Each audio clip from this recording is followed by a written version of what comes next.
Hello everyone, welcome to WhatCulture Gaming. My name is Kirsten Ria, and today we are going to be talking about the settings of Valhalla. Now, with Valhalla coming out at a time where not a lot of good games have been announced, a lot of attention has been placed onto it. While the franchise is a popular one, the decision to place this part of the series in the medieval era and to focus it on the Vikings themselves has raised a lot of questions among fans and spectators. However, a good portion of the reason that this seems like such an unusual choice is because of the reputation that the Vikings have in modern day. For example, they aren't exactly considered the most stealthy of groups, and yet historically they had their fair share of assassinations, such as the assassination of Saint Ludmilda by two hired Viking warriors, or the rumoured assassination of King Godfred by his own son. Combine this with the fact that Vikings largely invaded places via surprise ship attack, and it's clear that there's a lot of potential for this new instalment to actually mesh with its predecessors by using the fascinating history that this group and era provides us. So what should we expect from the game itself, provided that Ubisoft treat it with the same historical accuracy as the others? Well, firstly, it's worth talking about when exactly we think this story will be set. Since it's been confirmed that the king we see in the trailers is Alfred the Great, it's safe to say that this adventure should take place during this reign. Alfred was the king of Wessex between 871 to 886 and would then go on to be the king of the Anglo-Saxons until 899. Now, this puts us slightly after the first Viking invasion of England, but deep enough into the Viking era that it will be more complex than just invade a place and take their shinies.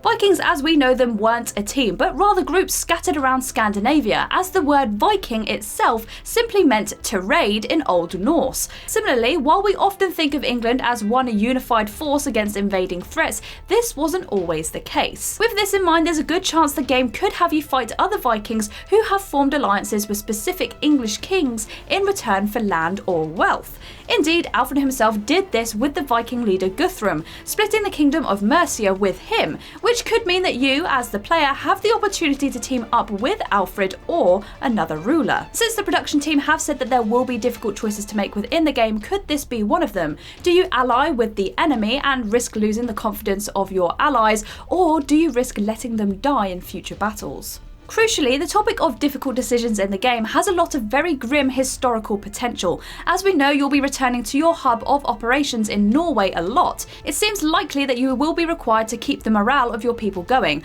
Unfortunately, this may require you to do some very awful things. The Vikings were big fans of using scare tactics, such as the iconic and gross blood eagle punishment. This would see a victim's ribs separated from their spines, and then their lungs are pulled through this gap and draped over their shoulders to resemble wings. If this isn't enough, there is also architectural evidence to say that Vikings sacrificed children as young as 4 to please the gods, so there is a very good chance that you may have to sacrifice a kid to keep the gods and your citizens happy.